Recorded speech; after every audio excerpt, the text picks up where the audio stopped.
soit Dieu qui chaque jour nous comble de ses bienfaits et nous permet d'être encore avec vous ce matin dans le cadre de Wake Up, votre programme matinal pour vous accompagner tout au long de cette journée. Bonjour à vous, chers téléspectateurs. Bonjour, pasteur Kwame Isaac. Bienvenue. Bonjour Daniel, merci. Vous êtes très beau ce matin. Merci Dani. Et avec vous, on va méditer tout à l'heure. Oui, tout à l'heure. Le thème, on va le découvrir tout à l'heure ou bien on peut le découvrir Le thème, on peut en parler dès maintenant. D'accord. Dieu changera leur avis sur toi. C'est toi qui nous regarde. Merci, pasteur. On reste toujours avec. Maintenant, on se tourne vers Jean-Richard. Bonjour Daniel, bonjour. shalom à tous. Avec moi, ça sera Culture Actu, le saviez-vous. Dans Culture Actu, on parlera de l'histoire de Kirk Franklin. C'est une grande voix de la scène gospel internationale. Et puis dans le saviez-vous, on parlera de quelque chose qui a pillon sur rue ces derniers temps. C'est les sites de rencontres. Il en existe dans la sphère chrétienne. Faut-il aller? Faut-il ne pas aller? On en parlera dans quelques instants. Avec un beau nœud papillon. Merci.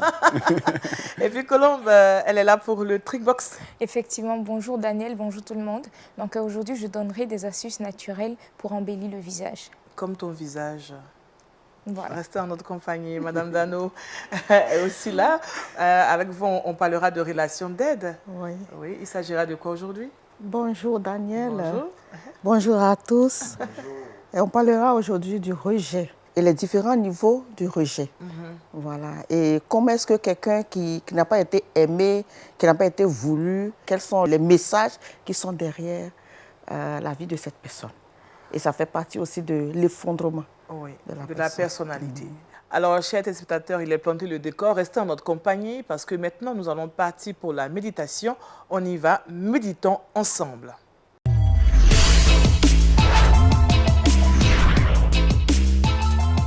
Méditons ensemble, le pasteur l'a dit tout à l'heure, Dieu va corriger leur avis sur toi, c'est le thème. Et on a plusieurs tests pour étayer justement nos différentes idées, parce que parfois on se demande, mais qu'est-ce qui se passe? Est-ce que c'est ce qui est... Bon, on médite.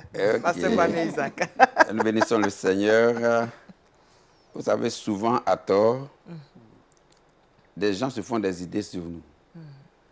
Dès lors, nous devenons le sujet à toutes sortes de spéculations. Oui. Et mais on attend même notre chute pour se frotter les mains et dire on s'y attendait. On savait que ça allait finir comme ça. Mais laissons Dieu changer leur avis. Là, il ne s'agit pas de se débattre pour chercher à se justifier auprès des gens. Je ne suis pas ceci, je ne suis pas cela. Non, non, non. Gardons le calme et laissons le Seigneur changer leur avis sur nous. Nous allons nous appuyer sur 3 personnages bibliques. Jésus, Paul et une femme, Anne. Commençons avec Jésus. Et nous allons demander à notre chère sœur, à moi, Colombe, de lire Matthieu 27, verset 50 à 54. Je lis la parole de Dieu, Matthieu 27, versets 50 à 54, Jésus poussa de nouveau un grand cri et rendit l'esprit. Et voici, le voile du temple se déchira en deux, depuis le haut jusqu'en bas, la terre trembla, les rochers se fendirent, les sépulcres s'ouvrirent et plusieurs corps des saints qui étaient morts ressuscitèrent. Étant sortis des sépulcres, après la résurrection de Jésus, ils entrèrent dans la ville sainte et apparurent à un grand nombre de personnes. Le centenier et ceux qui étaient avec lui pour garder Jésus, ayant vu le tremblement de terre et ce qui venait d'arriver, furent saisis d'une grande frayeur et dirent « Assurément, cet homme était fils de Dieu. » Assurément, cet homme était fils de Dieu. Ce n'était pas ce qu'il disait au départ.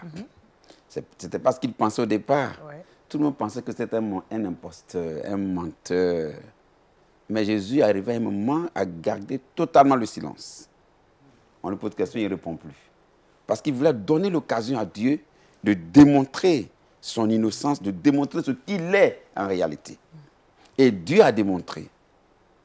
La terre a tremblé. Il y a des choses qu'on ne peut pas faire, mais que Dieu est capable de faire. Donc il faut donner au Seigneur l'occasion de le faire pour nous. La terre a tremblé. Des rochers se sont fendus. Des morts sont ressuscités. Quand on assiste à une telle scène, on ne peut que dire, oui, c'était un fils de Dieu. On ne peut qu'être convaincu. Ouais. Quelquefois, on est pressé de se défendre face aux accusations des gens, mais laissons Dieu combattre pour nous. Et laissons Dieu démontrer que son fils n'est pas, ou sa fille n'est pas ce que les gens pensent de lui ou d'elle. Amen. Ce centenier dira, assurément, cet homme-là était fils de Dieu. Nous nous sommes trompés à son sujet. Tout ce que nous avons dit jusque-là, ça a été faux. Dans la réalité, c'est un vrai fils de Dieu. Et c'est souvent ce que Dieu veut, que lorsque les gens s'acharnent sur nous, nous nous laissions l'occasion de démontrer que nous sommes ses enfants, démontrer que ce qu'ils pensent de nous n'est pas juste et n'est pas vrai. Il y a des combats que nous devons laisser au Seigneur. À tort, les gens nous accusent, se font des idées sur nous. Il y a des jeunes sœurs qui, à un certain âge, ne sont pas mariées dans l'église. Au lieu de compatir à leur douleur, il y a ce qu'on pense d'elles. À tort, on imagine.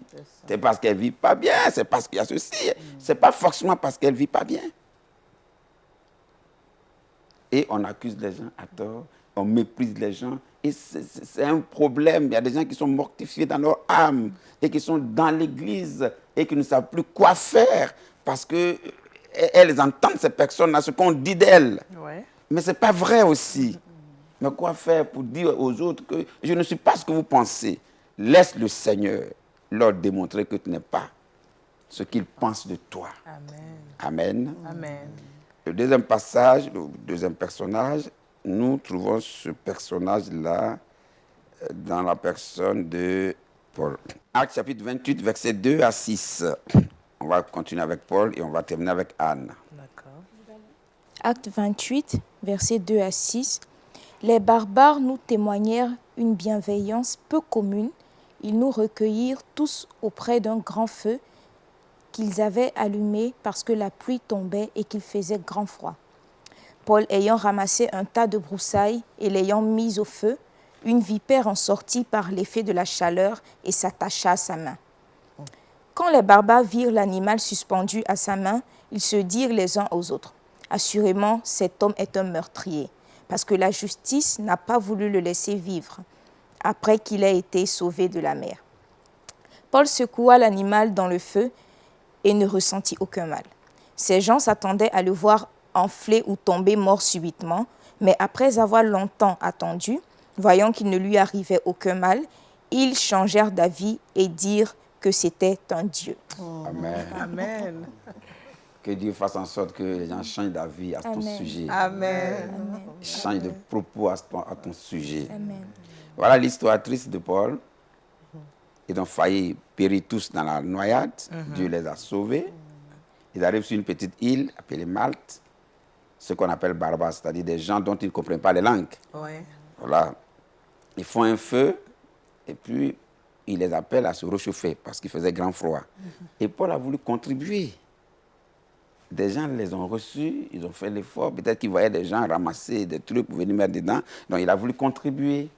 Il allait, il a ramassé un tas de broussailles. Et puis malheureusement, il se trouve que dans ce tas de broussailles se trouvait une vipère, un crotale très venimeux. Et quand Paul est venu mettre la broussaille dans le feu, avec l'effet de la chaleur, l'animal est ressorti et s'est accroché à la main de Paul, a piqué Paul, alors que c'était un crotale très venimeux.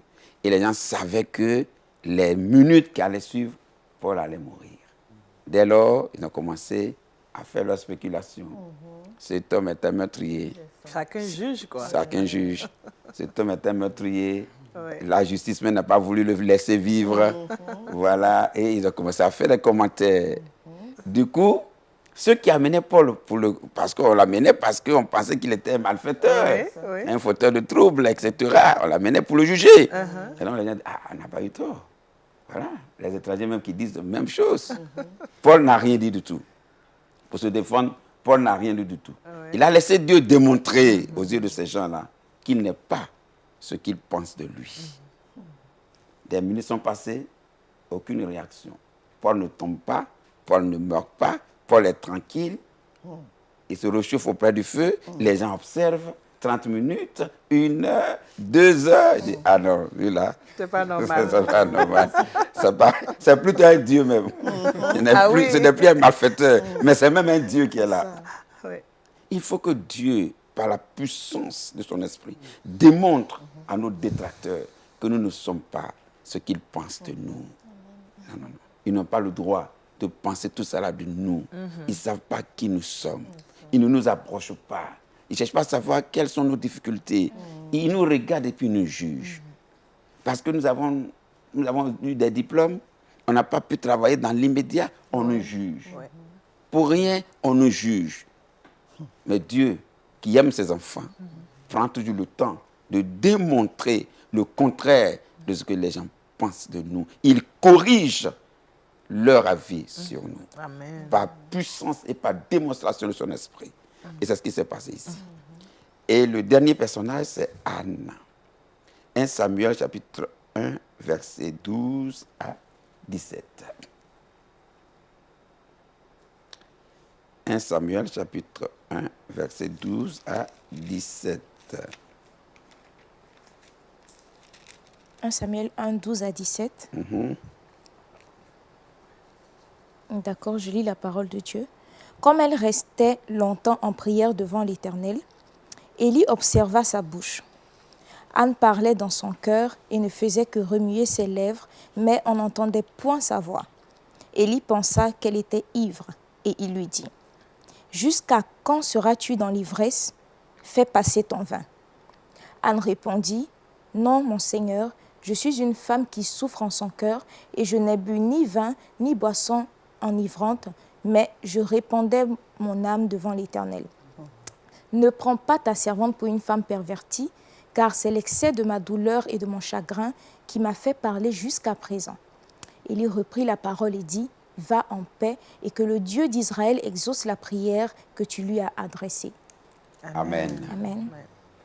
Voilà une âme qui souffre, qui peine, parce qu'elle cherche un enfant, elle n'a pas l'enfant.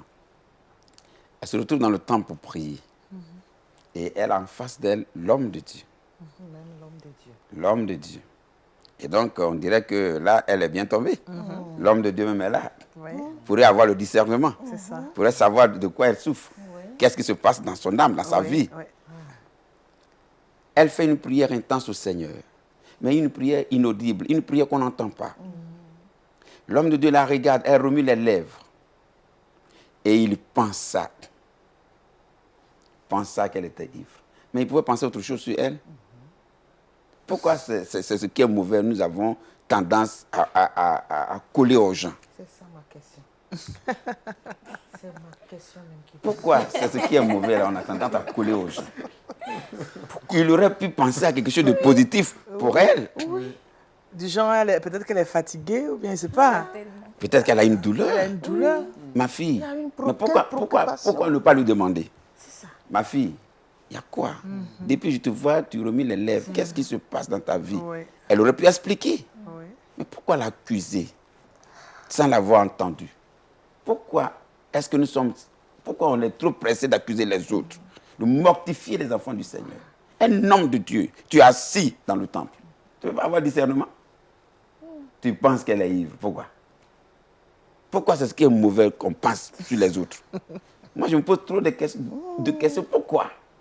Pourquoi on ne peut pas penser, ma fille, il y a quoi? Tu as besoin de quoi? Quel est ton problème? Non, non, non. Tout ça, ça ne nous intéresse pas. Tu es ivre. Fais passer ton vin. Elle dit, je n'ai pas bu. La pauvre. Monsieur le prophète, monsieur le pasteur, je n'ai pas bu. C'est ça. Combien de fois c'est choquant? C'est choquant. Quand une âme en détresse, au lieu de recevoir une parole de consolation de la part de ses dirigeants, des responsables d'église, anciens diacres, pasteurs, etc., c'est souvent des paroles de condamnation, de mépris. Et ça ne fait qu'enfoncer les âmes, les enfants du Seigneur, dans la détresse. Pourquoi ne pas penser du bien d'elle? Elle dit, je n'ai pas bu. C'est la douleur qui me fait parler. Ah, d'accord. Le Dieu que tu pries, le Dieu d'Israël qui t'exauce. Et Dieu va l'exaucer. Amen. Elle aura son enfant. Elle viendra et dira à Élie, voilà l'enfant pour lequel je priais. Je fais don à l'Éternel. Toi, tu pensais que j'étais ivre. Je fais don à l'Éternel. Il va rester plutôt avec toi. C'est ça. Quelle leçon. Amen. Que Dieu nous aide. L'Éternel, par sa puissance, va faire changer leur avis. Il va corriger leur avis sur toi. Amen. Que Dieu bénisse chacun de nous. Shalom. Amen. Vraiment, à vous écouter, pasteur, on est vraiment regardés ce matin. Parce qu'on s'est dit, au moins Dieu sait que nous ne sommes pas ce que les autres pensent, sinon ce que les autres disent de nous. Alors, pour quelqu'un qui est dans une telle situation, qui, malgré tous les efforts, il y a toujours un mot qui lui est collé, une expression, une parole dure, un jugement. Que faire pour ne pas sombrer? Voilà, il termine ma question. Parce que très souvent, ce n'est pas très évident. C'est pas évident. Effectivement. Pour ne pas être effondré. Oui, pour ne pas C'est être ça. effondré. Effectivement, il faut toute la grâce de Dieu. C'est ça. Il faut toute la grâce de Dieu. Quand vous voyez les exemples que j'ai pris, c'est à dessein. Hein. L'autre, c'était un soldat. Un soldat qui suivait Jésus et qui avait son point de vue. L'autre côté, là-bas, c'est des étrangers qui ne le connaissent pas du tout, qui ont leur point de vue. Là, pour terminer, c'est même un homme de Dieu. Un homme de Dieu. Mais quand des gens qui ne te connaissent pas ont des points de vue sur toi, parce qu'ils ont constaté des choses, tu fais quoi pour corriger ça? Quand un pasteur en qui tu as confiance a une idée négative sur toi, s'accorde avec les autres pour penser du mal de toi, tu fais comment? Tu te remets entre les mains du Seigneur. Parce que celui qui nous a appelés au salut, c'est le Seigneur Jésus. C'est ça. Tu recommandes ton sort entre ses mains. Et tu lui demandes, Seigneur, prouve-leur que je ne suis pas ce qu'ils pensent de moi. Amen. Prends ma défense. Parle à ma place. Parce que je n'ai pas de mots. Et ma voix même ne portera pas. Ils ne me croiront même pas. Alors c'est à toi de leur prouver que je ne suis pas ce qu'ils pensent de moi. En ce moment-là, il faut se remettre entre les mains du Seigneur. C'est douloureux, c'est pénible. C'est dur. C'est dur. Mais Dieu te soutiendra. Dieu t'aidera. Parce que plus dur lorsque ça vient des dirigeants de l'Église. De l'Église, oui. comme Ah, Anne, elle difficile. était face au prophète, à l'homme de Dieu. Et elle a, bon, là encore, elle a réussi à parler. Elle a au moins dit, je n'ai pas bu. Mais parfois, l'homme de Dieu ne te dit rien. Mais Par moment, vous empêche même de parler. De parler, oui. Ah, Ou bien même, il te laisse partir. Et puis derrière toi, il commence à dire des choses qui ne sont pas Ce n'est pas juste, ce ne sont pas vrai. Oui. Et toi, le temps d'apprendre ce que le pasteur ou bien l'homme de Dieu a dit sur toi, bon, ça... C'est déjà parti. C'est déjà parti. En fait, il y a Je voudrais dire même, est-ce que c'est pas que le Seigneur fasse en sorte qu'on ait cette grâce pour pouvoir se calmer? C'est-à-dire, pour ne pas répondre, pour ne pas penser à ce qu'ils pensent de nous, pour ne pas se faire encore du mal. Parce que d'entendre que l'homme de Dieu, vers qui je viens, même me juge négativement, ça fait mal. Ça fait Oui, mal. tout à fait. Ça fait Alors, qu'en est-il en fait des personnes qui ont quitté même des assemblées à cause justement des faux jugements? Qu'est-ce que, pasteur, vous pouvez... Oui, malheureusement, il y a des cas comme ça. Malheureusement. Il y a des cas comme ça. Les gens s'en vont, ils sont découragés Oui. et on ne va pas les chercher. On ne va pas les chercher. De toute façon, il n'était pas bon, mais de toute façon, il ne fait que confirmer ce qu'on disait sur lui. Donc, qu'ils partent. Qu'il parte. Mais c'est une âme du Seigneur, s'il vous plaît. Christ est mort pour lui, ce monsieur-là. Il y a eu une situation quelque part, un monsieur qui était un responsable dans la société et qui partait à l'église. Et il était avec ses collègues en train de s'amuser. Et un jeune chrétien effronté qui passait, venu la saluer. Bonsoir, tonton. Je pensais que vous étiez chrétien. Vous jouez avec les païens. Vous jouez avec des païens. Et les collègues étaient très fâchés. En plus, c'est nous qui traitons de païens, mais il est qui, lui, là? Et ça a failli devenir des histoires. Mais le monsieur, il n'a plus mis pied à l'église. Ah ouais. Il a été touché dans son voilà. amour propre. Il dit, c'est bon comme ça. Il n'a plus mis pied à l'église. Et quand c'est comme ça, au lieu que nous nous humilions pour aller vers ces âmes-là, pasteur, tout le monde, pour dire, ah, tu as été choqué, c'est une erreur humaine, viens au Seigneur, reviens dans la communion, nous t'aimons, nous sommes avec toi. Non, non, non, on regarde, et puis l'âme s'égare. Ça, Dieu seul sait ce qui se passe, et c'est lui qui sera responsable du jugement ou bien du traitement qu'il va infliger aux uns aux autres. Je ne veux pas juger quelqu'un, mais moi je dis que c'est assez grave de chasser ainsi les enfants du Seigneur de l'Église. D'autant plus que Jésus-Christ même lui dit, laissez venir à moi les petits enfants. C'est pour les malades que je suis venu. Oui. Même s'il est tordu. C'est pour ça que Jésus est venu. Ouais. Mais nous, malheureusement, on les chasse. On va prier pour nos téléspectateurs à l'écoute. On va prier. Oui. Oh Jésus. Je sais que cette pensée est assez répandue dans l'Église. Des hommes pensent à tort des choses sur tes enfants. Et ces bien-aimés sont brisés, ils sont choqués. Dans leur cœur, ils sont complètement détruits. Et ils ont besoin de tout ton soutien. Ils ont besoin de toute ton assistance. Ils ont besoin de toute ton aide pour revenir à toi. Et je prie pour ceux qui prennent le malin plaisir à raconter n'importe quoi sur les autres, de les amener à changer d'avis, de les transformer et de protéger ainsi ton assemblée. Nous le demandons ensemble au nom de Jésus. Amen. Amen. Dieu va corriger leur avis sur toi. Tel a été le thème de notre méditation aujourd'hui. J'espère que chacun de nous a pris de la graine parce que Dieu doit dire un mot pour que toi tu sois guéri, toi qui nous prends en marche maintenant. Bienvenue à toi, tu es à Wake Up. Hein? On va maintenant partir pour la prochaine rubrique Culture Actu avec Jean Richard.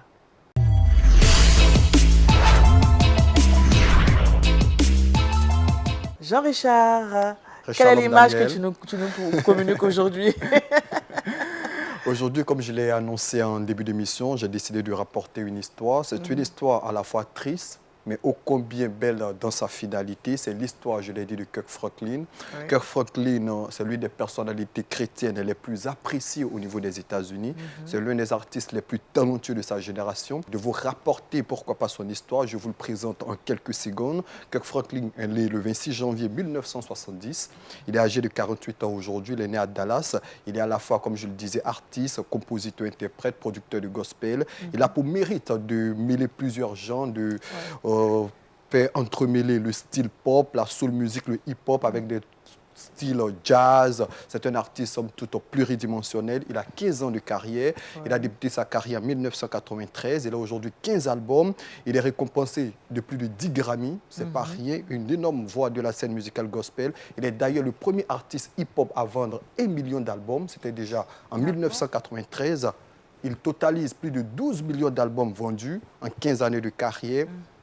La particularité de cet artiste, c'est qu'il a été adopté par sa tante. Il a une histoire qui n'était pas très connue. On sait qu'il a été adopté par sa tante. Il a été abandonné par sa mère.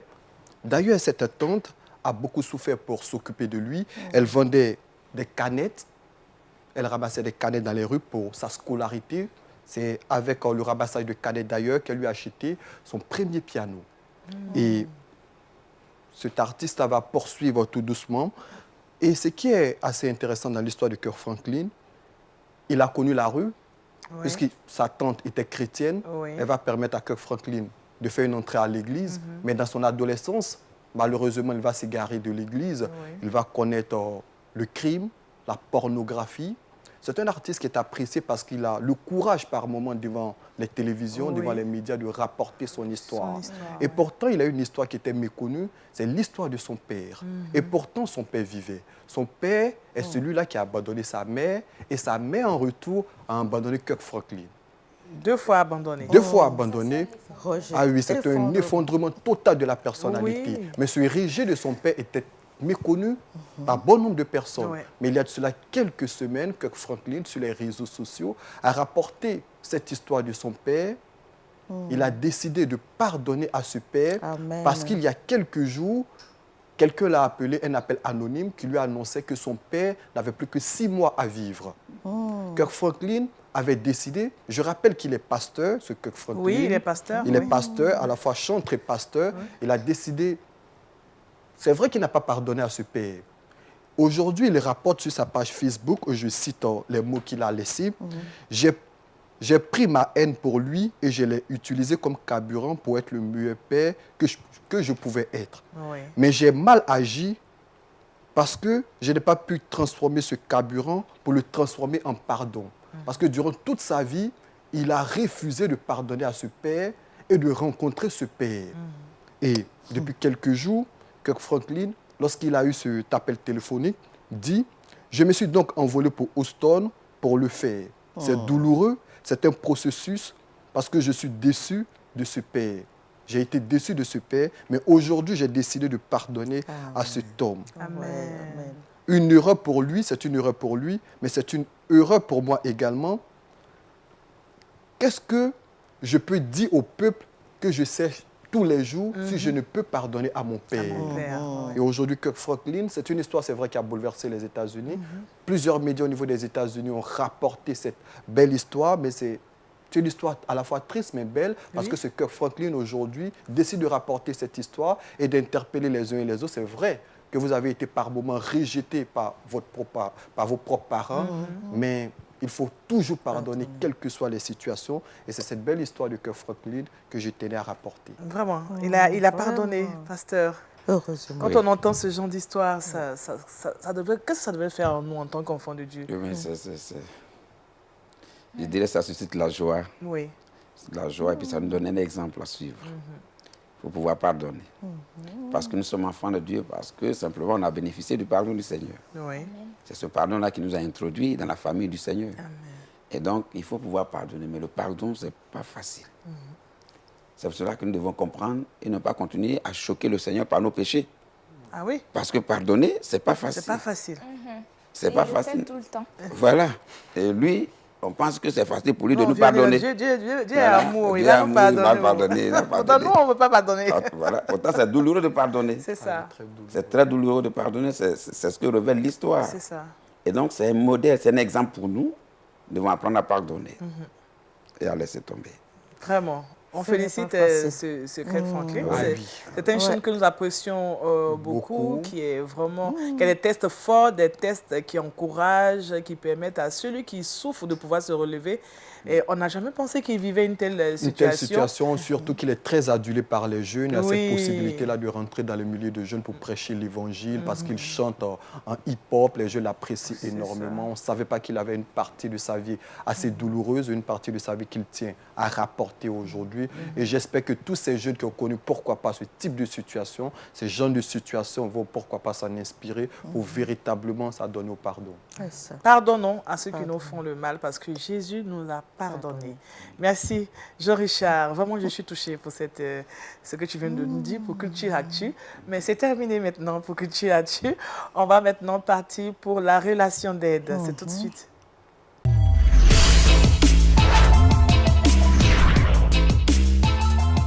Bien évidemment, il faut aider ceux qui souffrent. Shalom encore, Madame Dano. Shalom, Daniel. Oui, avec vous, on parle du rejet aujourd'hui, toujours dans le grand titre, le fondement de la personnalité. On a entendu ce que Jean-Richard vient de nous dire. Et on a vu du rejet un peu dans la vie de Kirk Franklin. Vous n'allez pas nous parler de lui, mais d'autres choses d'une autre personne. C'est difficile quand on se sent rejeté. Très difficile, ma soeur, quand on se sent rejeté. Et c'est ce que nous allons parler aujourd'hui, le rejet. Derrière le rejet, quel message la personne reçoit. Oui, c'est vrai, comme Franklin, je bénis Dieu parce qu'il n'a pas laissé sa vie comme ça en tant que serviteur de Dieu. Il a croisé pour qu'il puisse arriver à pardonner à ce père qu'il a abandonné. Et le rejet, c'est ça, le fait de ne pas se sentir aimé et le fait de ne pas se sentir accepté par quelqu'un. On ressent le rejet. On vit le rejet. C'est une manière d'écarter quelqu'un. Vous voyez? De l'écarter. Et bon nombre de personnes sont écartées. Et ils vivent dans ce rejet. Oui. Il y a le rejet, il y a plusieurs niveaux de rejet. Il y a le rejet prénatal. Il y a pour certaines personnes, c'est leur grossesse qui a été rejetée. On n'a pas accepté d'être père pour ses enfants. Pourquoi on parle de grossesse non désirée? Pas non désirée. Il y a une petite différence. Non désirée, au moins, tu as accepté. Il y a un papa qui est là, mais il n'a pas voulu peut-être maintenant d'avoir enfant. D'accord. Ça aussi, c'est un rejet. Mais ça va un peu plus loin. Pour celui-là qu'on n'a même pas accepté. On n'a même pas accepté la naissance. La grossesse. Cette personne-là va se sentir rejetée. Là, c'est le rejet prénatal. Et il y a aussi d'autres La personne est dedans dans le ventre, on fait des calculs à l'avorter. On a mis des médicaments sur eux. Même si cet enfant a résisté aux médicaments et est sorti, il y a le rejet qui est dans sa vie. Quel message cette personne va avoir? Je ne suis pas voulu. Personne ne me désire. Oui. Voici le message. Oui. Des rejetés prénatales. Maintenant, il y a autre niveau. Qu'on peut dire le rejet minimum. Oui. On vit dans une famille, papa et maman sont là, mais il n'y a pas d'encouragement, il n'y a pas d'appréciation. La personne va se sentir rejetée. Tout ce qu'on fait, on ne dit même pas « Oh, c'est beau, c'est ceci ». On n'apprécie pas. Ouais. On n'arrive pas à dire merci aux enfants. On n'arrive pas à les apprécier. L'enfant qui a porté un habit, « Ah, vraiment, ma chérie, tu es toute belle dans ta robe. » Waouh, ça fait du bien. Moi, je sais que papa ou maman m'a vu. Maman m'a vu, papa m'a vu. Il y a certains enfants, ils vivent que de ça. Oui. Leur langage, c'est l'appréciation. Mais si l'enfant ne reçoit pas ça, il va se sentir rejeté. Il vient de l'école avec sa note. Il te donne, tu vois, souvent qu'est-ce qu'on dit? Moi, quand j'étais à l'école, c'est le premier. Ben, ça là, c'est trop petit. Non. Ça frustre l'enfant. Ça effondre l'enfant. Ça rejette l'enfant. Ce que l'enfant reçoit là, c'est que papa ne m'aime pas ou maman ne m'aime pas. On apprécie, même si c'est une mauvaise note. Oui. Souvent, même l'enfant ne peut pas nous donner même le bulletin parce qu'il craint déjà. Même si c'est une mauvaise note, on peut dire que, ah, vraiment, c'est vrai, ce n'est pas bien. Mais tu n'es pas égal à la note. Oui. Tu es une personne à part entière. Tu n'es pas la note. Je t'aime comme ça. Mais je t'encourage À aller plus loin. à aller plus loin. Ouais. Tu te mets au travail, tu vas voir. Prochain trimestre, là, tu vas avoir bonne note. Ça encourage l'enfant. Au lieu de dire de mauvaises paroles, ça n'aide pas. Donc, le message derrière ces paroles, son estime de soi est négative. L'estime de soi de l'enfant est négative. Autre niveau. Niveau rejet profond. Ça, c'est profond. Il y a les abus là-bas. Seulement, abus verbaux, physiques aussi. On frappe les enfants. Je ne dis pas de ne pas les corriger. Il y a souvent les enfants, on les corrige sans qu'ils ne sachent ce qu'ils ont fait même. On les corrige méchamment. Peut-être on a quelque chose dans le cœur, on vit une situation, on est en colère, et puis on renverse la colère sur cet enfant. Ça ne fait pas du bien à l'enfant. Il y a aussi l'illégitimité. Comme je l'ai dit, l'enfant hors de mariage, il se sent rejeté. Même les enfants de divorcés.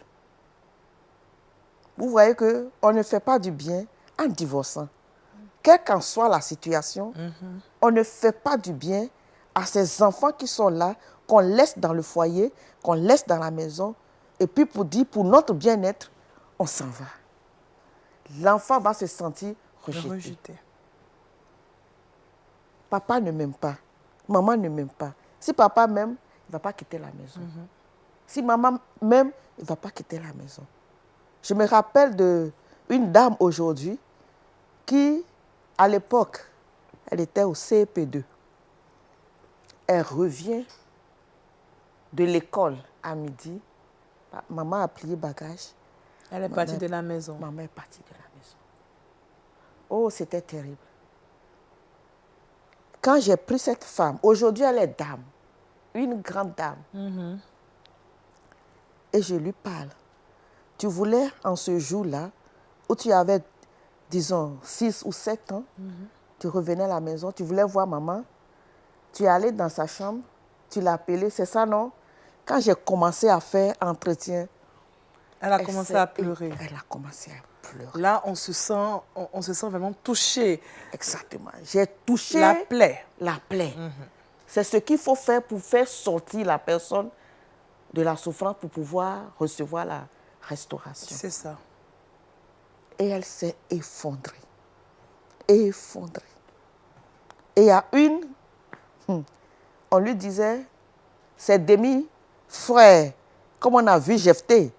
Je n'ai pas lu Jephthé, j'ai oublié de lire Jephthé. C'est le moment de lire. On va lire Jephthé dans Juge. Juge chapitre 11, vous avez dit, Juge chapitre 11, verset 1 Et à 2. deux. L'histoire de Jephthé. Jephthé, le Galadide, était un vaillant héros.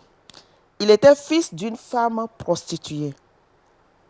Et c'est Galad qui avait engendré Jephthé. La femme de Galad lui enfanta des fils qui, devenus grands, chassèrent Jephthé et lui dit, « Tu n'hériteras pas dans la maison de notre père, car tu es fils d'une autre femme. Voici l'histoire de Jephthé. Les demi-frères l'ont rejeté. Les demi-frères l'ont rejeté parce qu'elle est enfant de prostituée. Est-ce que c'est sa faute? Non. Est-ce que c'est sa faute? Mais il est rejeté.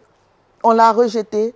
Ses frères l'ont rejeté parce que il ne veut pas faire partie, il n'accepte pas. Il n'est pas enfant de leur mère, enfant de prostituée. C'est comme ça une femme, à l'époque, où sa maman, qui était maîtresse, venait chez le papa, où les enfants déjà sont à la maison. Dis-toi, enfant, cette femme a eu enfant dans son aventure avec son amant, et c'est cette fille-là qui est sortie. Quelles paroles on dit à cette fille-là aujourd'hui? Toi, on connaît Tes origines. tes origines. On connaît à l'heure où ta maman a pris ta grossesse. Toi, tu es un enfant de 20h30. On lui dit ça. Des paroles choquantes comme ça. Ses demi-frères lui disent ça. Toi, tu es enfant de 20h30. C'est pas intéressant. C'est pas intéressant. Vous qui m'entendez, peut-être que tu n'as pas aussi été aimé. Mais il y a quelqu'un qui t'a aimé. On va venir. Il y a le rejet aussi profond qui touche les enfants qu'on ramasse. L'enfant qu'on ramasse dans les rues parfois. L'enfant qu'on ramasse dans les rues, Oui. dans les poubelles, qui grandit et on lui dit, si toi, parent, tu lui as même pas parlé, toi qui l'as adopté, hein, tous ceux qui sont autour disent, mais toi, c'est là-bas on t'a ramassé. Ta maman là, c'est pas ta mère, hein. Ils t'ont ramassé dans la poubelle. Ils t'ont ramassé au dépotoir.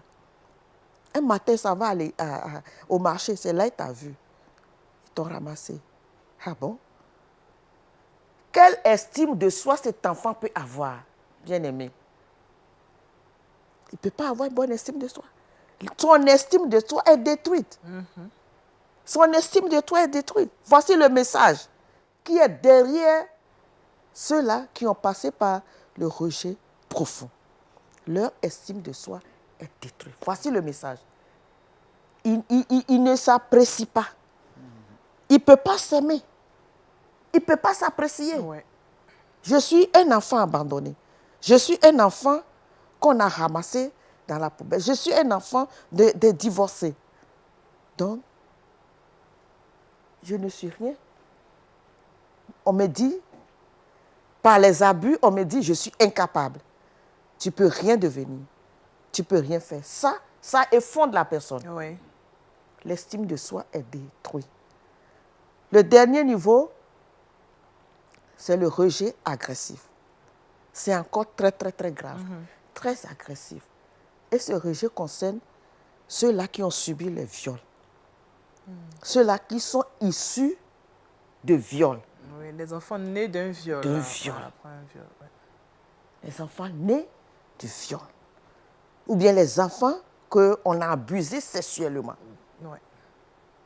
Ou les enfants de l'inceste, qui ont vécu l'inceste. ou c'est le père, ou bien c'est le frère qui a couché avec sa sœur. Sa sœur. Ces enfants, quelle identité ces enfants peuvent avoir? Ils sont effondrés. Oui. Totalement effondrés. Si rien n'est fait, ils sont effondrés. Vraiment, je voudrais dire ce matin que Romains 5, le verset 8 dit, Dieu prouve son amour envers nous. L'amour dont nous avons manqué,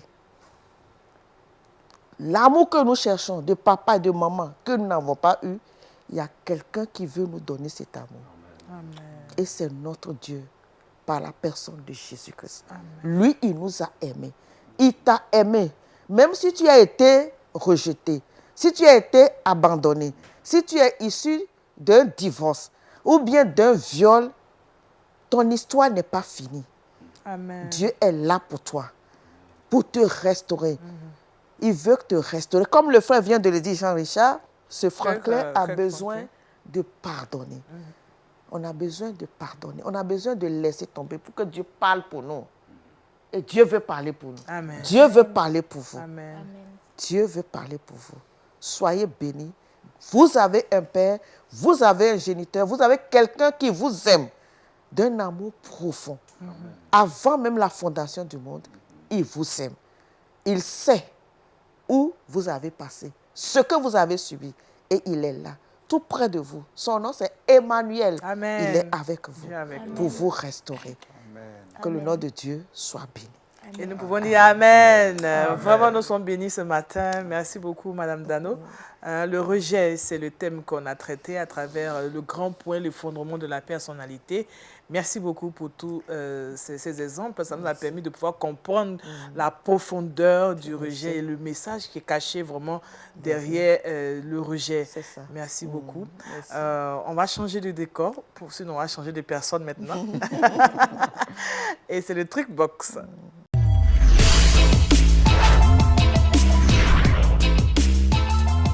Et la personne que nous retrouvons, elle s'appelle Colombe à moi. Merci Daniel, rebonjour à tous.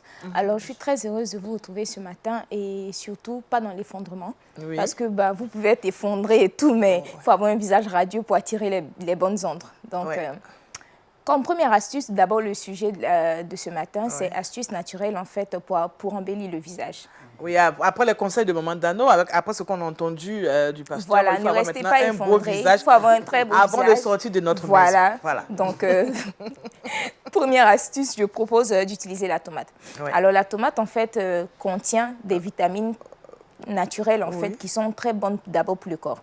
Donc, c'est pour cela qu'il faut manger, en fait, les fruits et légumes par jour, afin de pouvoir revitaliser tout ce qui est à l'intérieur de nous. Et c'est aussi important pour notre visage. Oui. Donc, quand je parle en fait d'embellir le visage, c'est pas qu'il faut attendre quand on a le visage trop gras et commencer à appliquer en fait ce que je vais donner. Produits, oui.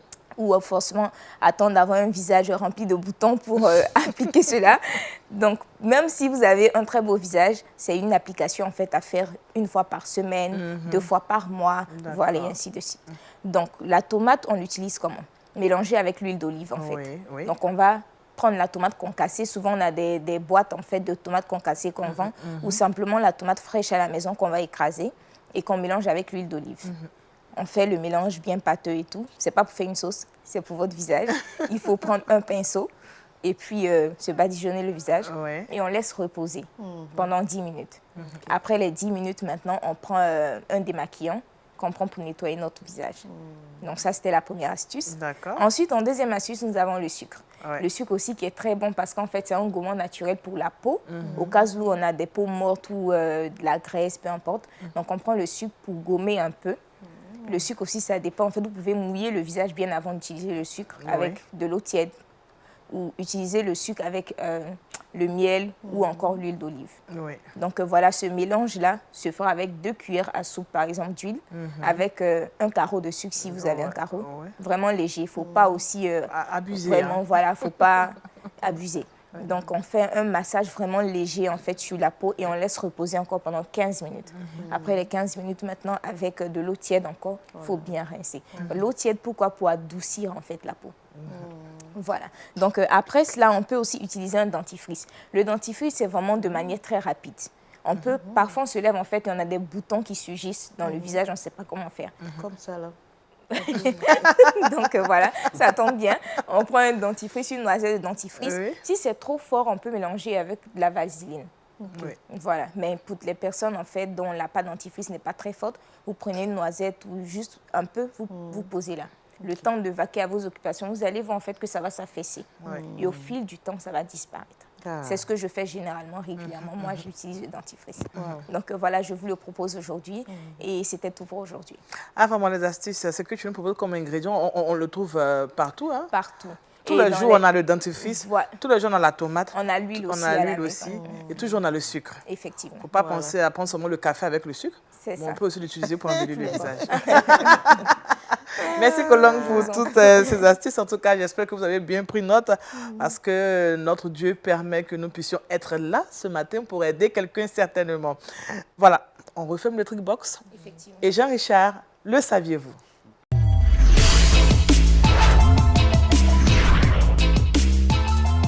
Le saviez-vous, Jean-Richard nous emmène dans les réseaux sociaux, c'est ça? Effectivement, je vous amène aujourd'hui dans les réseaux sociaux. Je ne vous poserai pas la question, saviez-vous s'il existe des sites chrétiens? Parce que vous le savez certainement. J'en ai parlé la saison dernière, j'ai présenté quelques sites chrétiens. Et ces sites chrétiens ont pignon sur rue depuis quelques temps.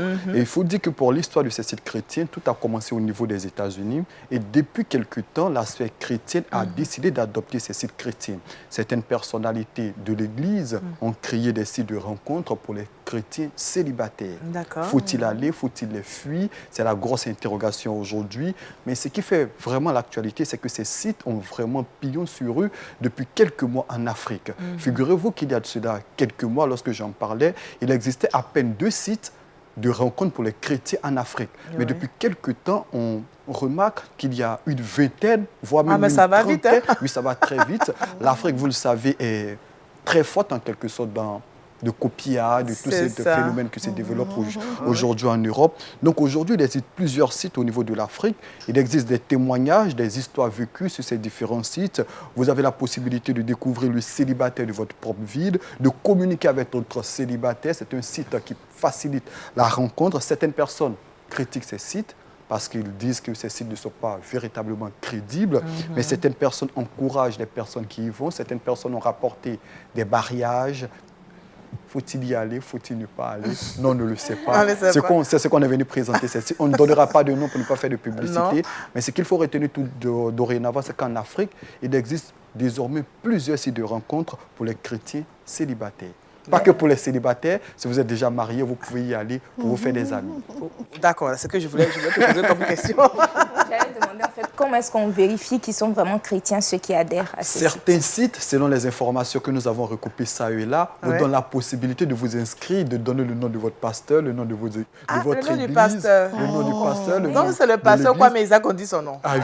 Il y a certains sites même qui demandent qu'on laisse la photocopie de notre bulletin de baptême, tout ça, pour vérifier de la véracité de ce qu'on dit. Mais certains sites sont plus légers. Mais tout qu'on fait, il y a beaucoup d'interrogations, beaucoup de polémiques, beaucoup de supputations. Faut-il aller sur ces sites? Faut-il les fuir? Une chose est sûre, ces sites existent aujourd'hui. On a décidé de vous en parler. Bon, à vous de choisir si vous devez y aller ou pas. Bon, comme le pasteur est là, on peut prendre son avis. On y va ou on n'y va pas? Bon, moi, je suis déjà mariée. Colombe et Jean-Richard, ils y vont ou pas? Non, moi, j'y vais pas.